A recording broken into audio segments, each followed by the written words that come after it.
Welcome to the August 5th, 2019 Board of Selectmen meeting. First item on the agenda is signing of the warrant. So moved. I would second that, Mr. Chairman. I would also vote in favor. That's unanimous. Next, we have the approval of the regular session meeting of 7/22. Motion to approve. I would second that, Mr. Chairman. I would also vote in favor. That's unanimous. Next, we have the executive session minutes of 7/22. Motion to approve. And I would second that as well, Mr. And I would Chairman. also vote in favor. That's unanimous. No one being present, I'll skip over invitation to speak and go to public hearings, which there are none. We have a memo from town engineer regarding the dedicated green light on Beaver Street off of 109.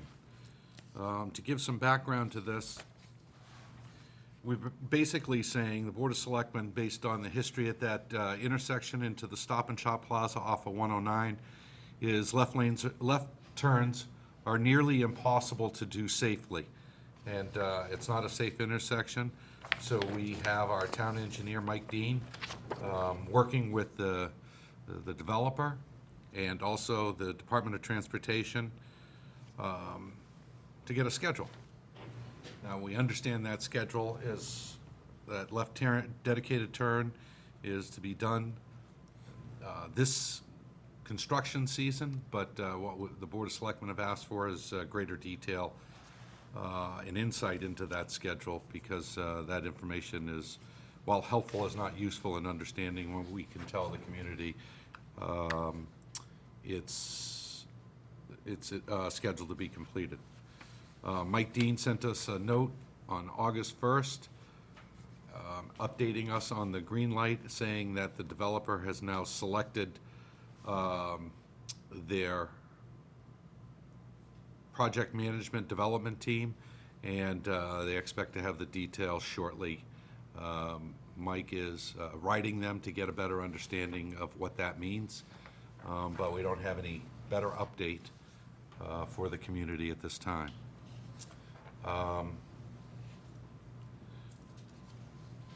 Next, we have Town Administrator's report. Yes, thank you.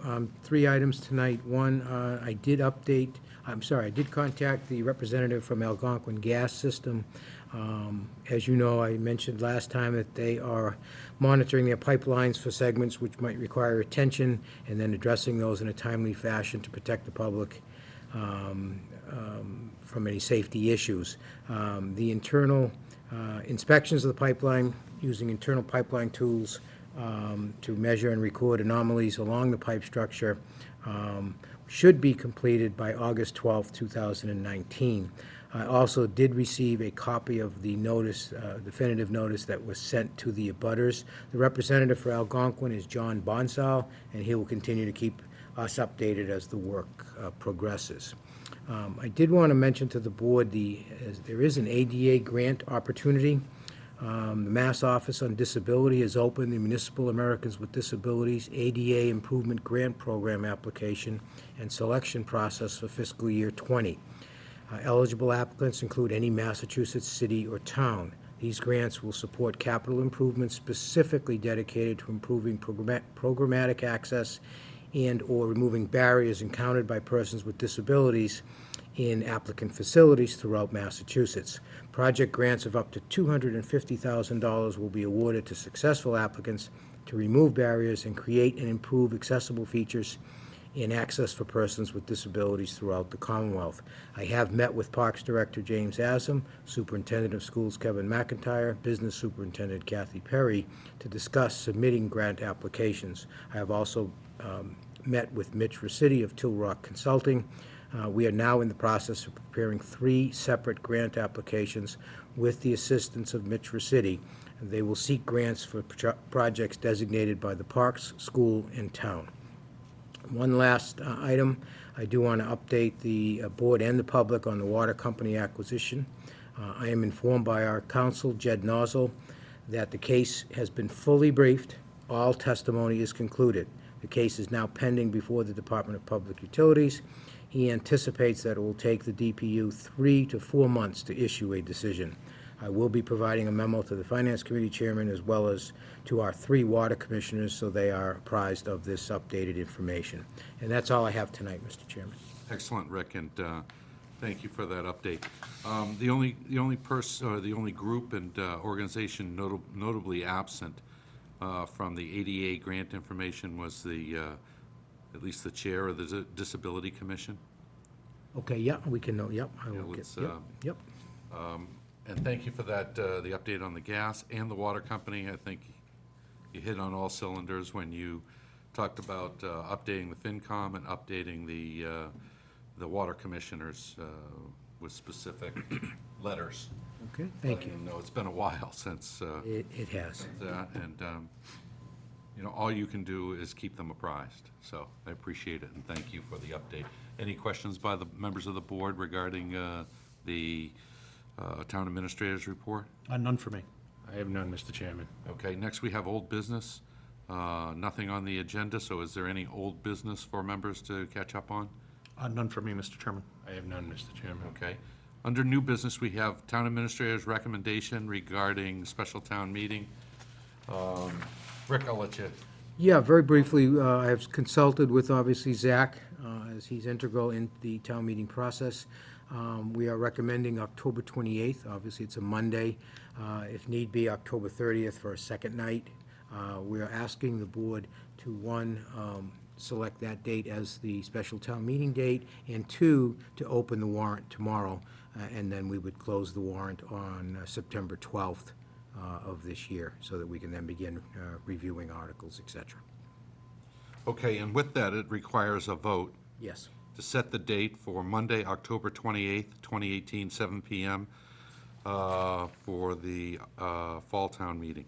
Make a motion to approve? I would second that, Mr. Chairman. I would also vote in favor. Thank you for bringing this forward and organizing that, Rick. And the only other thing I had, and it's a general comment, we've worked very hard, this board, various department heads, director of finance, town administrator, and others, to make sure that we've set a 5-year plan and that each department has a few opportunities. Number one, they have an opportunity to input to the 5-year plan. And they have an opportunity for that 5-year plan to be executed in a fair way. And that politics aside, and anything other than something of extreme emergency nature doesn't allow for folks to just jump ahead of the entire list and bump people out of the way. I just want to make sure that policy is reinforced. There's a reason for 5-year planning, and there are smaller departments, and this is one thing that I wanted to make sure, and we've talked about this a lot over the last few years. There are smaller departments who don't get the bandwidth of a large constituency, or frankly, members of this board or FinCom, that might not otherwise get an opportunity to make improvements or to get that vehicle that they need. Some folks are driving around in 22-year-old vehicles that are frankly not safe. And so we've asked them to plan. They have planned.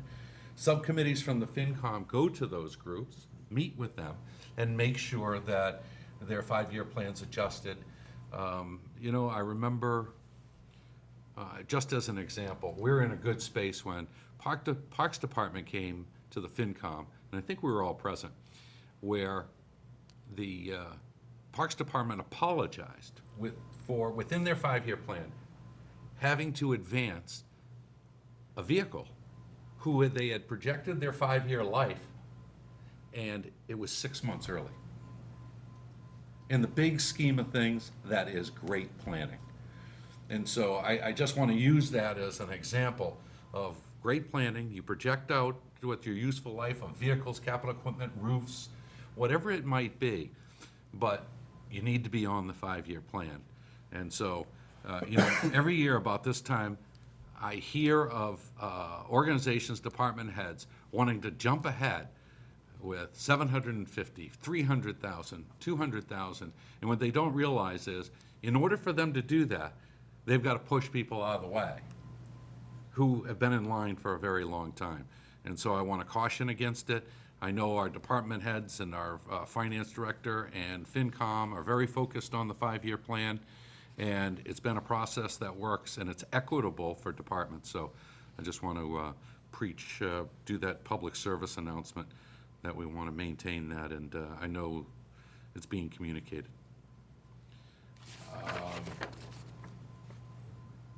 So we've followed up on the town meeting. That was unanimous vote.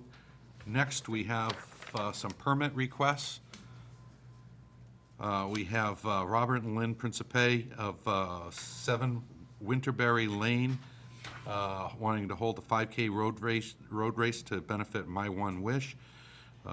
It's, let's see the date, October 12th, 2019. Police Chief Mike Baghetti has had an opportunity to review that with them and look over the any safety concerns, and has signed off. So is there a motion? Yep, I'll make a motion to approve. I would second that, Mr. I Chairman. would also vote in favor. That's unanimous. And we have 2 requests from the Italian vets. I'll go take them one at a time. Italian American War Vets is looking for a 1-day liquor license for on the grounds for a wedding reception. So moved. I would second that, Mr. Chairman. All right, and the next one I have is Italian American War Veterans Post 40 by the same applicant, Tim McDonough, looking to hold a charity for Team Mickey Ward charities on the post grounds, and it's a 1-day liquor license. Motion to approve. I would second that, Mr. Chairman. I would also vote in favor of that. Again, is unanimous. Any other new business from the members? Mr. Chairman, I have something that I'd like to put on for a future agenda item, or at least ask the town administrator to look into it if he hasn't started it already. I think you talk about vehicles, some departments having vehicles for the 20-plus years. I'm actually would like to figure out if vehicles are something that we should be looking into for various departments, whether it be inspections, building department, reach out to other independent boards like the Board of Health when they do their inspections to see if other departments, whether they come under our purview or not, are in the need of vehicles, because I think obviously if we can pool our resources and figure out how many, whether we set up a small version of a motor pool, Yeah. but to figure out what the cost would be, preferably even to lease, see what the options are. I think that's something that we have to look into. We have some of our employees running around town, literally putting thousands of miles on their vehicles, their personal vehicles per year. And I'm just wondering that from a sense of more or less having vehicles marked as town vehicles representing official business, when you pull into people's properties, whether commercial or residential, rather than bringing in your private vehicles. I just don't know what anything like that would even remotely cost.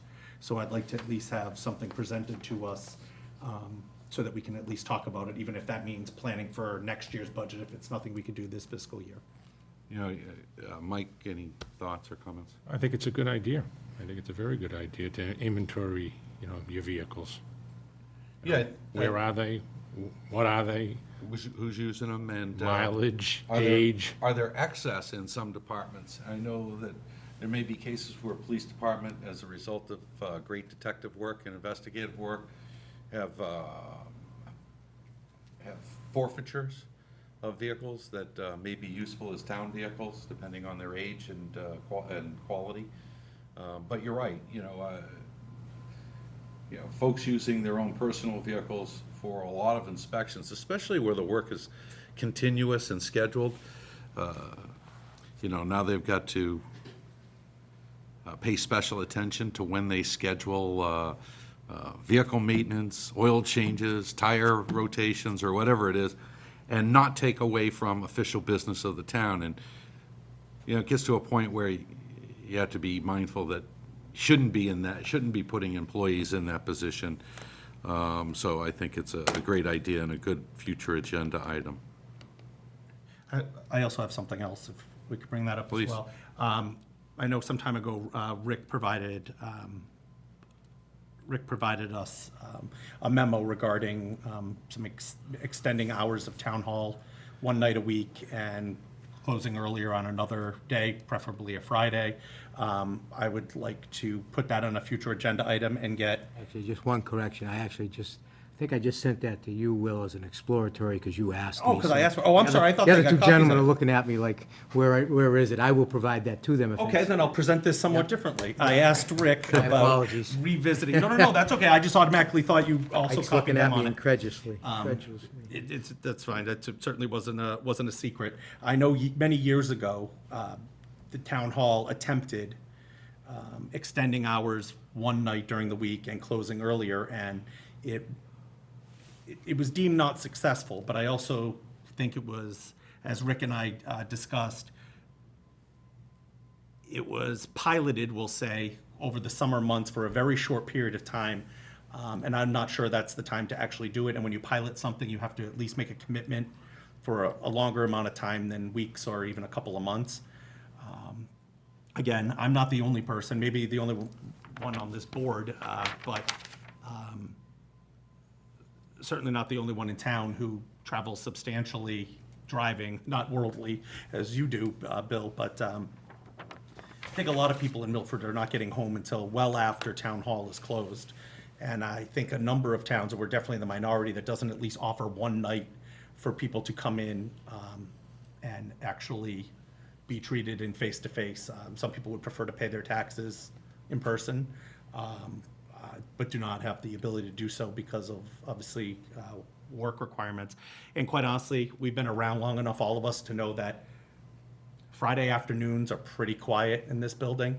Doesn't mean there isn't work to do, but it means from our customer standpoint, the taxpayers are pretty quiet. So I would like to at least explore and have the support of my board members to at least explore with Rick and maybe however he would want to present this to department heads to see if we should be trying again to be open later, whether it be a Monday, a Tuesday, a Thursday, and then talk about what other day is most best to close or at least have staff. I mean, there's different models of doing it, but at least in our surrounding towns, we are in the minority for not having extended hours for our customers. So. Yeah, it makes sense. It's more customer focused. I'm glad you brought it up.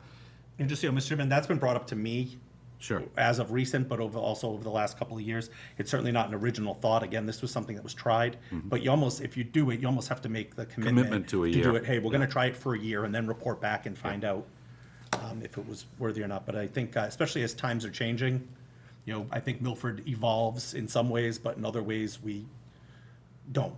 Right. Yeah, I think, Mike, you can attest to this. I can remember a time when automobile dealership service departments weren't open on Saturday. Right? Sundays are there now. Yeah, and so, it talks to how busy our customers are. Dentist's office. Yeah. You can now get, service when you need it. Right. And I think there's a great way to pilot it. I don't think, by the way, it would affect all departments. So maybe we ought to be discussing that. As an example, legal department, HR department may not have external customers at the same volume that the town clerk's office or assessor's office. So this involves not only boards that come under our purview, but also other boards and other departments that we can reach out to and take a poll on where they are and maybe a meeting to discuss with their personnel, with you, Rick, to see what the various pilot thoughts might be, and maybe some benchmarking against other communities that have been doing this for a very long Actually, time. I will send you the information that Will has. Maureen has done some excellent work Oh, all right. benchmarking other communities, and I think you'll see that. Okay. And perhaps we can put it on for future. And some of the departments we've kind of talked to informally, and we haven't selected dates or anything, but I think there is some favorable recommendation for it. Okay. And Mr. Chairman, if I can ask, one thing I was thinking of, I know we've only had one, but it was very successful, and we got a lot of feedback from other departments and from other boards, that independently elected boards, and we had an all-boards meeting. Just wondering if maybe we could put that on a future an item to hold in the future again, where we did it upstairs and invited all the boards that are here in Town Hall and throughout.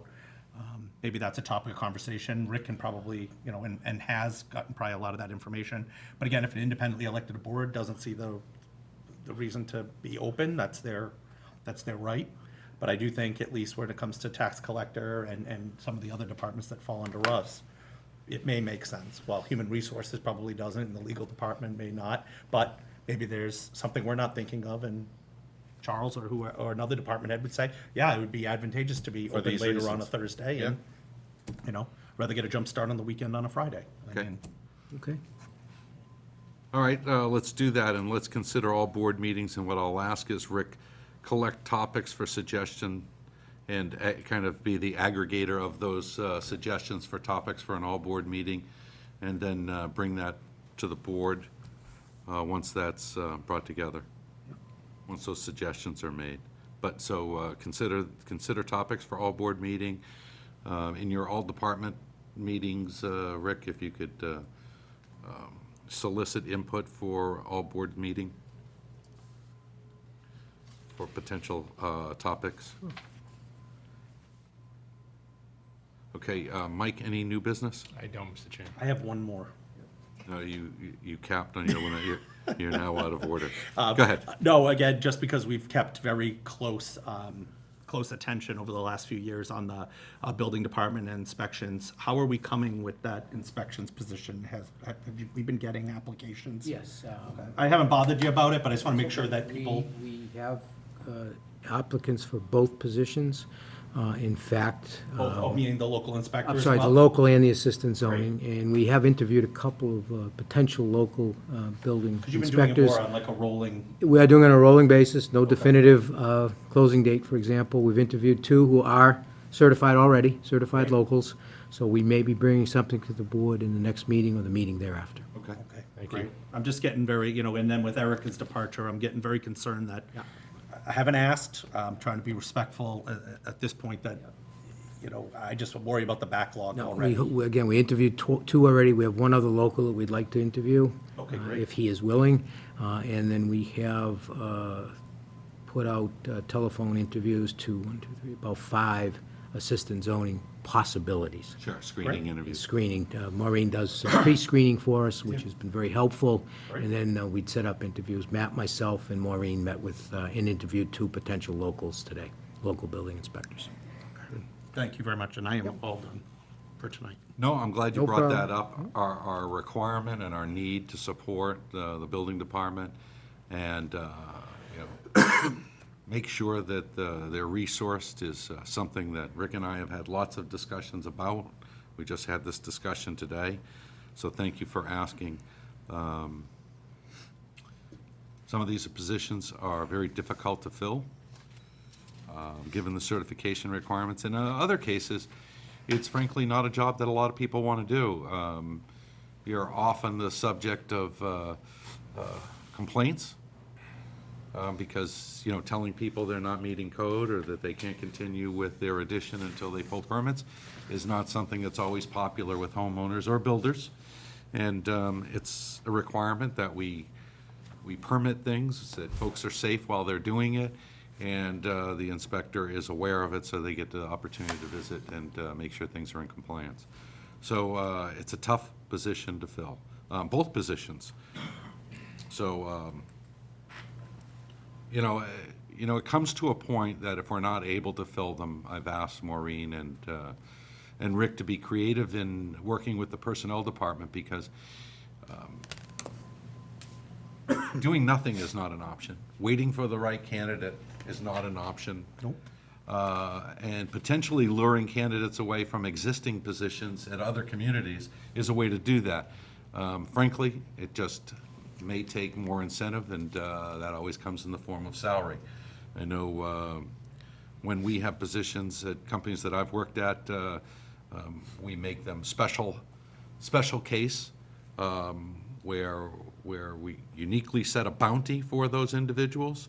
And, the market dictates what you pay And if you want talented people, and there's not a big source of labor pool, then you're effectively looking to take them from other communities. So whatever it takes, Rick, just, keep us informed. I appreciate the difficulty, but, Matt's department is not going to make progress with the existing staff. And I think that's what Will's point really is. Okay.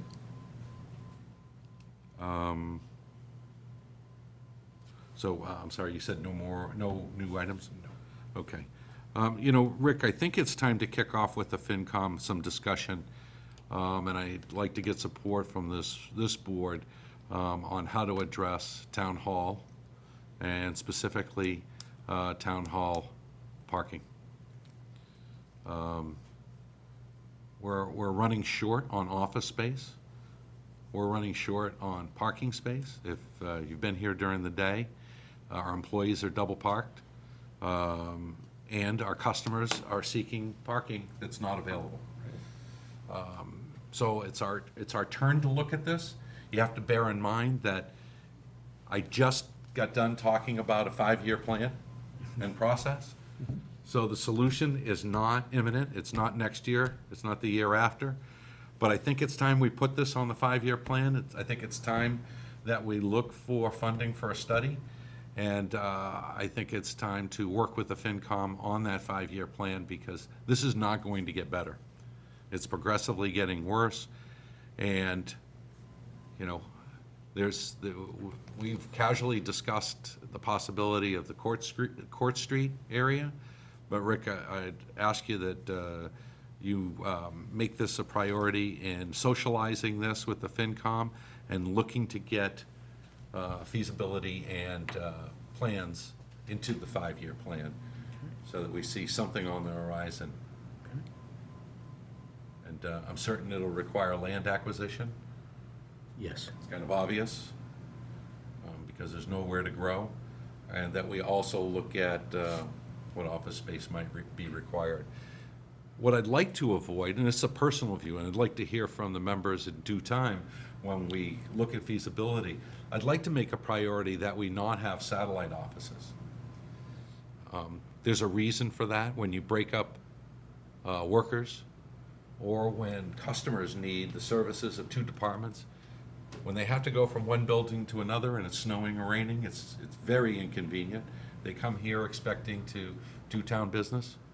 We're not a town that is so large that we need ancillary buildings, so I'm hoping that we can keep it all within 4 walls. And so any bump out that might be required, any addition that might be required, I know this is a historical building, so there's some sensitivity to what we may need to do. That's already been done in the buildings past in terms of an addition. So I think it's time we look at that again. And I don't know how the other board members feel, but I'm a strong proponent of, when somebody needs to see legal, they don't have to get in a car and come here from another department, but get to go upstairs or downstairs to see, or down the hall to see Charles. Same thing with town clerk. There's so much synergy that happens being in the same building, that it's so much easier for people to do business, not only our own personnel, but also external customers. Okay.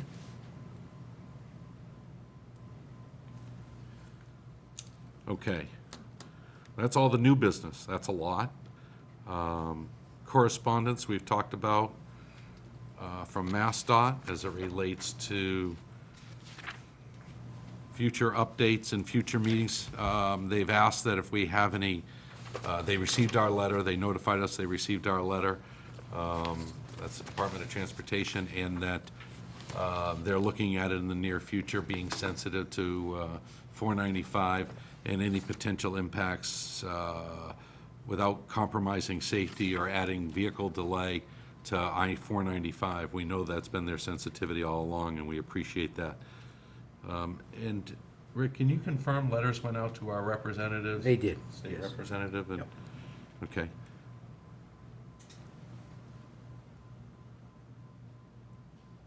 I'm wondering if we could get copies of any correspondence from our state rep and state senator,